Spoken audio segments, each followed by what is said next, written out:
Olá pessoal da Progresso Vestibulares, eu sou o professor Lincoln e vamos para mais uma aula, né? E na aula de hoje nós iremos ver um pouquinho sobre a média aritmética. Então vamos lá. O que seria, né, a média aritmética? Então a média aritmética nada mais é do que um conjunto de dados, a média, né, de um conjunto de dados onde nós vamos ter ali o elemento médio entre todos os demais valores. A média é um valor que representa, né, entre um conjunto de dados, né, representa ali um valor padrão, um valor que a gente chama, né, já de média, né, entre os valores, né. É um valor que ele vai ter essa, como o próprio nome diz, né, ele vai criar essa média entre todos os valores, né? Então vai ser um valor padrão ali dentre esse conjunto de dados. É um valor muito utilizado na estatística, um valor muito utilizado como base, né, geral, né, como a média geral, né, a gente fala, né?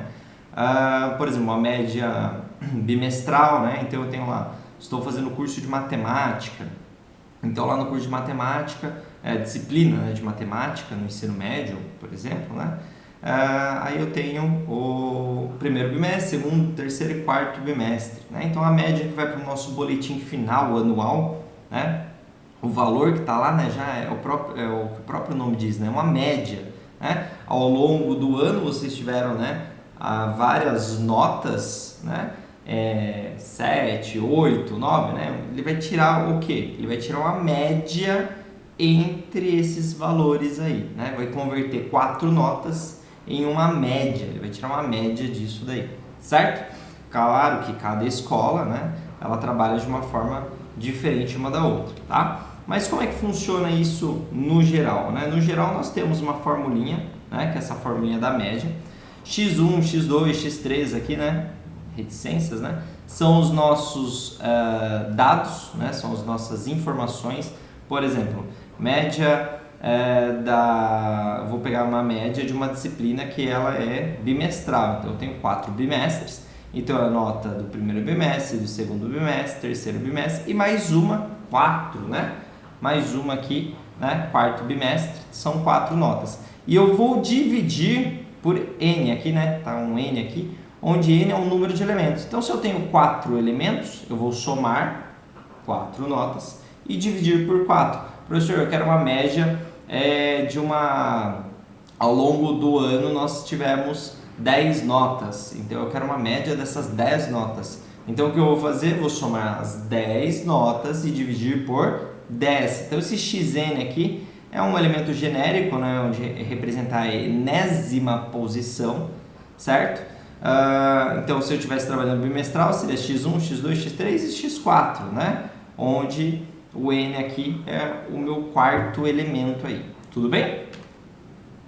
Um exemplo aqui, tá? Já está pronto, na verdade, o exemplo, né? Mas um exemplo é o seguinte, né? As notas de um aluno foram 8,2, 7,8, 10,0, né? Tá separado aqui, ó, por ponto e vírgula, né? Ó, 9,5 e 6,7. 1, 2, 3, 4, 5. 5 notas.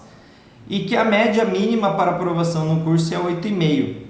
Determine qual é a média que ele obteve no curso e se ele foi aprovado ou reprovado. Então tome muito cuidado, né, nessa informação, tá? Tome muito cuidado com essa informação, porque geralmente ele pode te dar até uma dica de arredondamento, né, e tudo mais, né? Aqui, todos os meus dados, ó, estão com uma casa decimal, certo? Ó, uma casa decimal, ó, uma casa decimal, uma casa decimal, uma casa decimal. Então, o seu resultado você deve dar ali com uma casa decimal, tá? Então, tem que fazer uma regrinha de arredondamento aí. Eu coloquei em 2 casas decimais para mostrar uma coisinha para vocês aqui, ó. Por exemplo, vou somar, né? Então, como eu aplico a média nessas notas? Eu vou pegar e vou somar, né? Aqui, ó, 8,2 mais 7,8 mais 10, não coloquei o vírgula zero, né?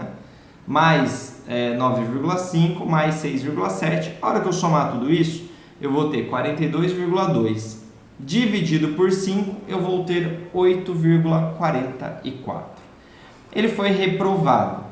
Porém, se em algum desses exemplos tivesse dado 8,46, esse último número aqui, ó, fosse 6, né? Se esse último número aqui fosse 6, o que iria acontecer? Eu teria que fazer o arredondamento, ó, tá vendo que todas as notas estão arredondadas em uma casa decimal? Então eu teria que fazer o arredondamento dessa nota.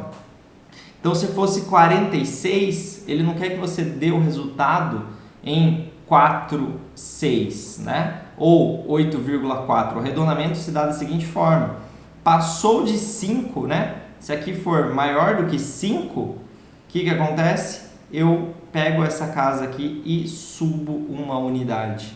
Então, se aqui fosse 46, aqui ficaria 8,5. Então, o arredondamento seria 8,5. Então, ele não seria reprovado, ele seria aprovado, certo? Então, tome muito cuidado, porque às vezes pode cair em alguma questão, né? E aí você tem que fazer o arredondamento, né? Lá nas alternativas vai ter lá 8,4, 8,5, 8,6, né? Assim por diante, né? Aprovado e reprovado, né? Então tem que tomar muito cuidado, porque no caso aqui ele é reprovado mesmo, porque depois do 4, né? É um 44, né? Certo? Então depois desse 4 é outro 4. Mas se aqui fosse um 6, um 7, um 8 ou 9, aqui obrigatoriamente eu teria que arredondar para 5. E aí ele estaria o quê? Aprovado, certo? Esse é um exemplo aí que nós temos aí para aplicação da média aritmética. Espero que vocês tenham gostado dessa aula, uma aulinha curta, né? Só para a gente ver um pouquinho sobre a média aritmética, né? E nos vemos aí na próxima aula. Tchau, tchau, pessoal. Até mais.